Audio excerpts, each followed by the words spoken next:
YouTube. Today I have another figure unboxing for you.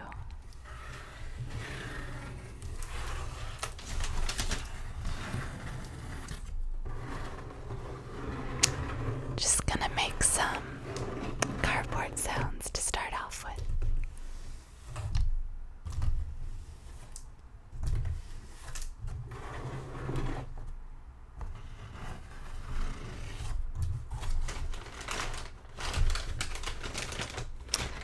I found a couple of my dream figures lately. Some magical reason people on my figure collection were selling the very specific figures I was looking for. Oftentimes they're a lot older, so they're harder to get a hold of.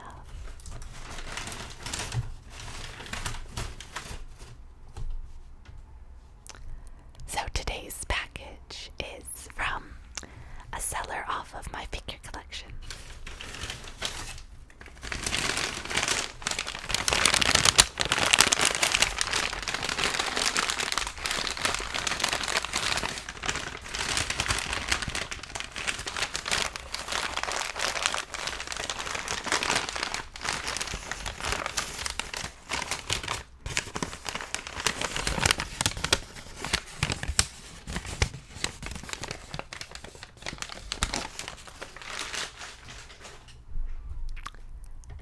She was super nice. Oh,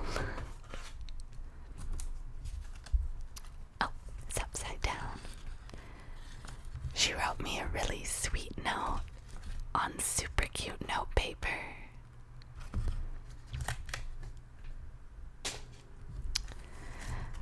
I love the artist that did this note paper. I own all of her zines so far, and I always make sure to order her most recent ones. Maybe I'll do a video someday of all the zines of hers I own. Her name is Maruti Bitamin or Koyamori, are the two different handles she goes by. I think it sort of changes varying from like her Tumblr to her Twitter.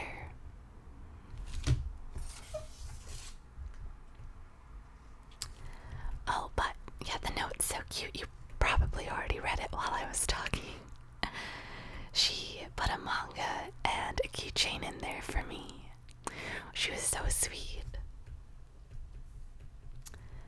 Apparently she had a figure in there that she had for months and was waiting to sell.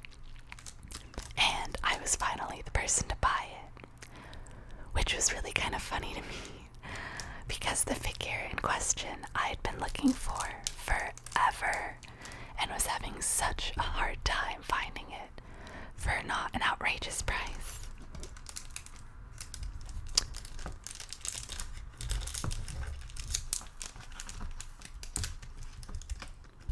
So she put a little keychain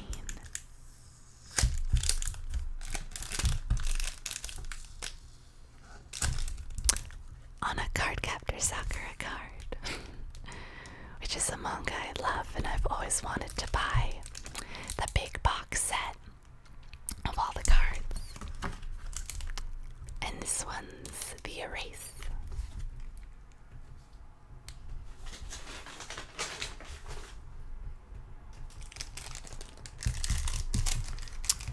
The keychain is from Hozuki no Reitetsu, which is one of my favorite mangas. It's a really funny, seinen comedy manga about demons who work in hell, and the closest thing I could compare it to would be like an office comedy. The main character raises these really weird goldfish plants, and they're like giant living goldfish on stems, and they scream. I don't know why, but it's a really funny manga. It's hard to get sometimes because it has a lot of Japanese pop culture references, so, you know, if you don't live there and watch the TV they have there, like their commercials and whatnot, it can be a little hard to follow.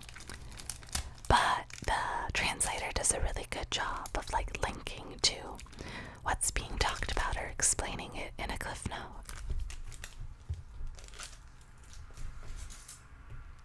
So I'm really happy to get that keychain.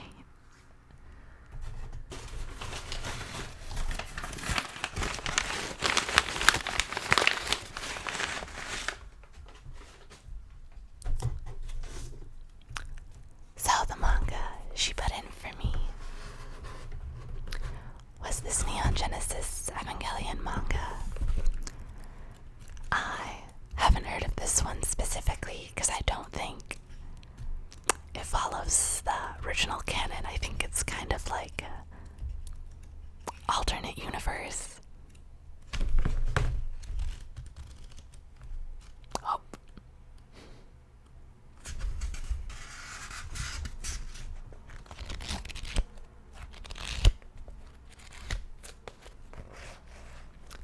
Neon Genesis Evangelion is one of my most favorite animes.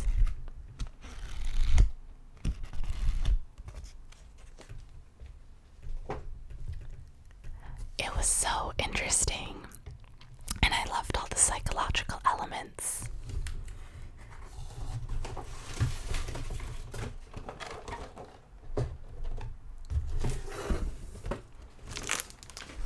Just gonna put the box to the side for now.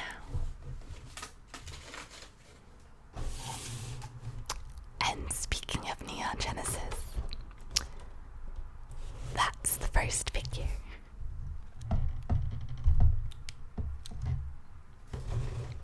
It's Asuka in a maid cafe outfit. Asuka is my absolute favorite character in Neon Genesis, and one of my most favorite characters of any piece of media of all time.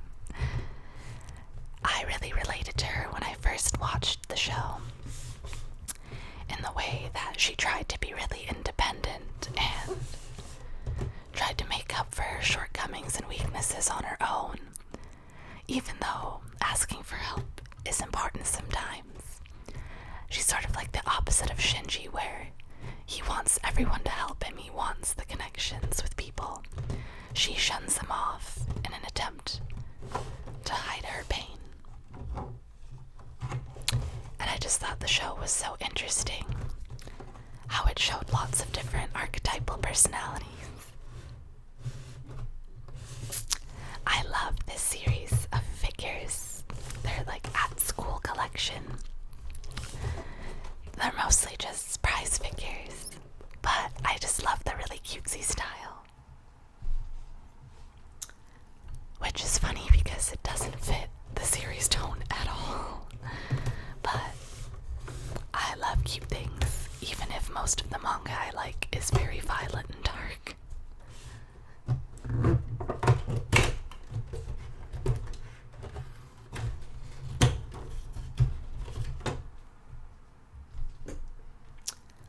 I got such a good deal on this because the box is a little damaged. Because for some reason the only place I could find this figure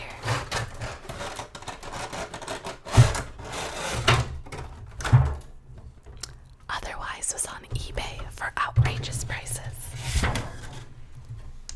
Like $40 just for a simple prize figure, and then $20 shipping.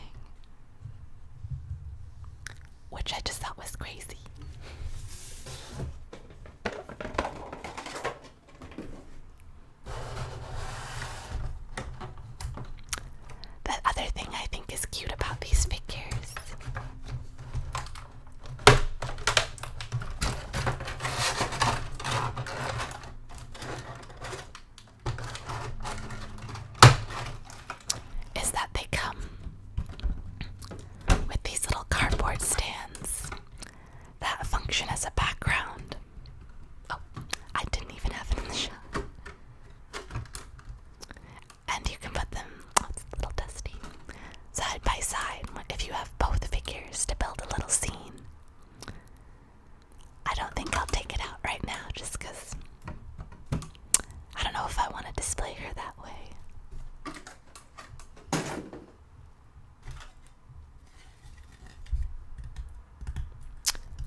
That was noisy.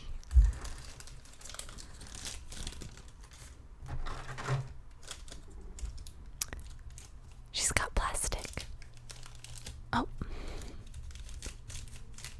There we go. Let's get rid of all the packaging stuffs.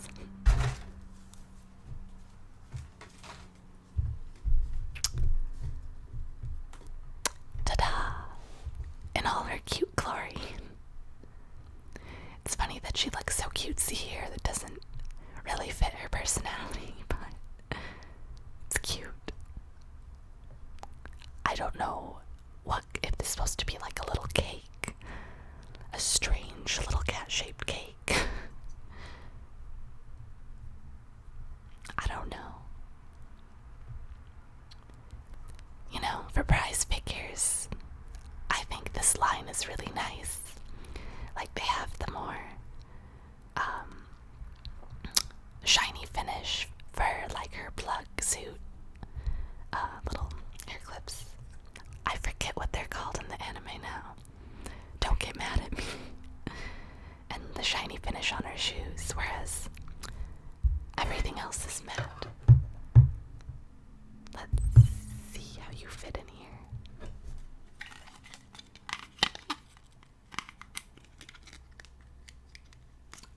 Having a little trouble. Nope, there we go. Ta-da! I think she looks so cute. I love how like big and chunky her hair is. And the face looks really nice. From all angles, I think she looks good.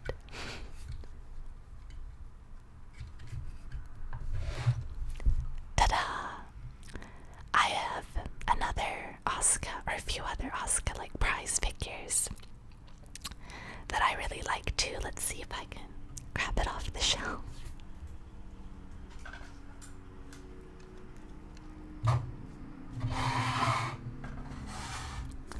I have this one where she's in a little festival outfit.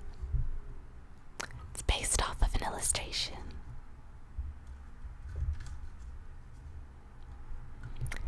I only own one scale figure. And I gotta say, you know, unless it's a complicated sculpt, I don't really see the difference between a prize and a scale. Maybe that's just because I like posables, but you know. What can I say?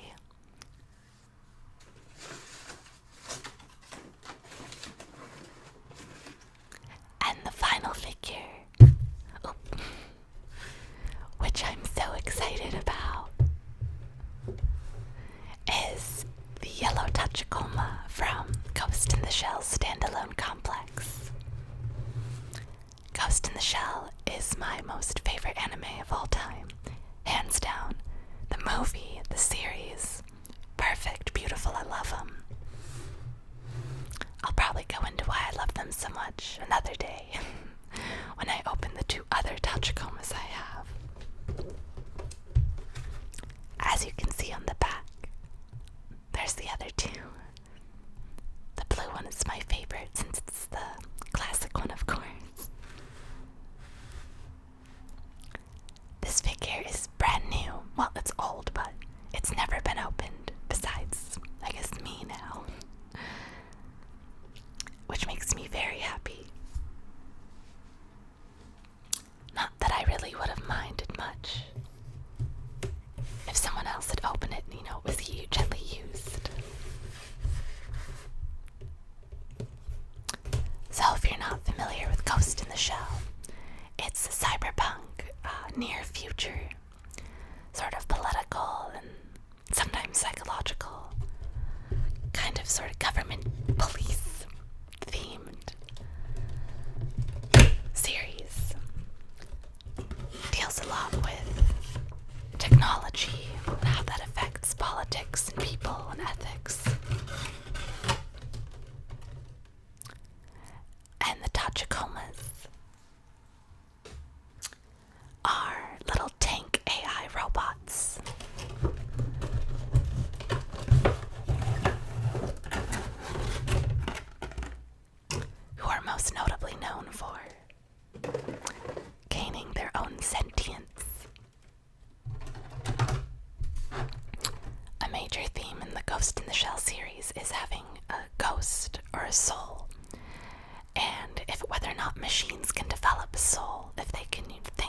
feel just like any other living creature. And so these little robots, it's thought that they have developed them, and the Major is sort of unsure about that, and she doesn't really know if that's such a good thing to have as a machine. And they eventually end up getting decommissioned, and only a few of them survive. And 2 of them end up being sort of just regular service robots, which is the yellow and the silver one. They get repurposed. I'm just gonna open it over here.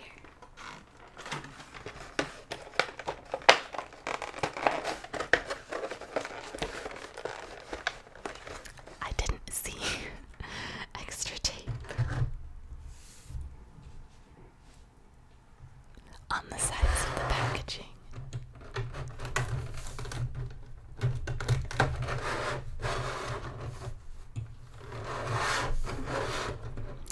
If you like more mature anime, or just something that avoids cliche and has a story similar to something you'd see on like an action or thriller sort of, maybe not thriller, but TV show, like if you really like police dramas and things like 24 or something, you would really like Ghost in the Shell.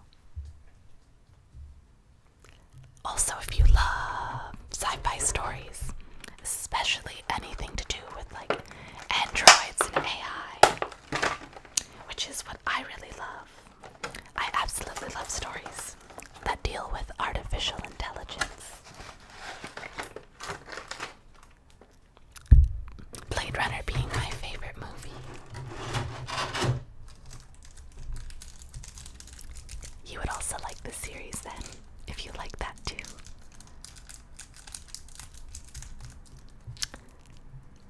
So if you couldn't tell already, these little Tachikoma, this little Tachikoma is an android, which is funny to think about. Because androids are generally, cute little chippy figures. And this is a little spider robot.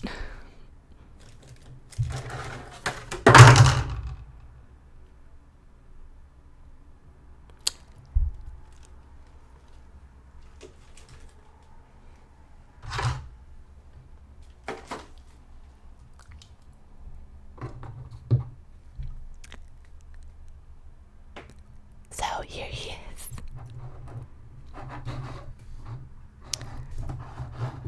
His little butt kind of has,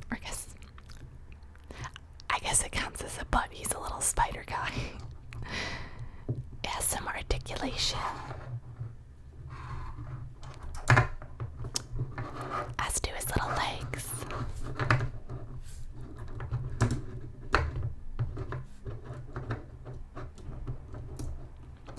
And you can sort of rotate his little eyeballs too.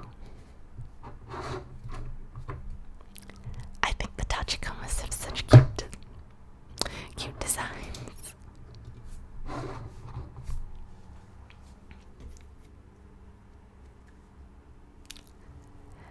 And here he is. Unusual looking for an android, but he is an incredibly cute little robot, so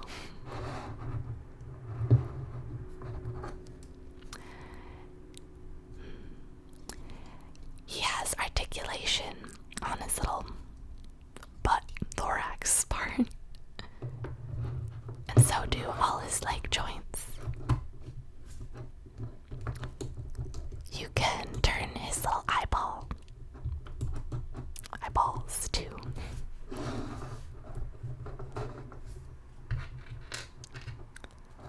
You can change out his little claw hands.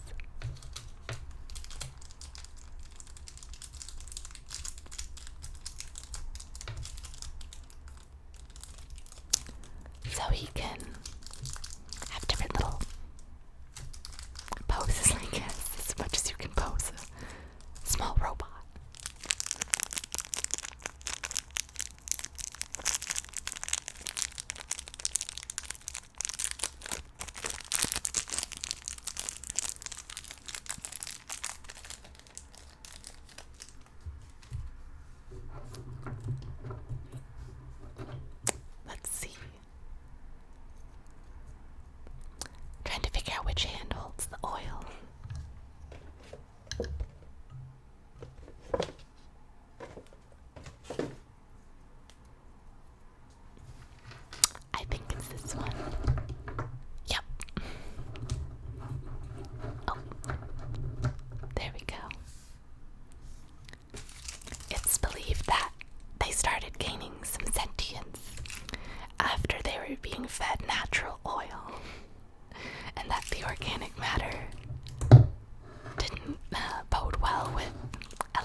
his other Nendoroids, but I still love him.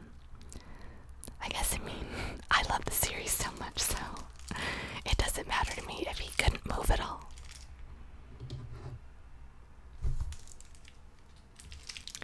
And so, like, this is how big he is in comparison, since it's kind of hard to tell since he's not Nendoroid height. I'm gonna make some more packaging sounds.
This Nendoroid is the 22nd Nendoroid, and for those of you who are familiar with Nendoroids, there are over like 500. I don't know if they're there in the 600s yet, but there are definitely over 500 Nendoroids, and it's generally harder to get ones that are in like the first 50 range, or even like first 30. So I count myself very lucky to have some under the first 50.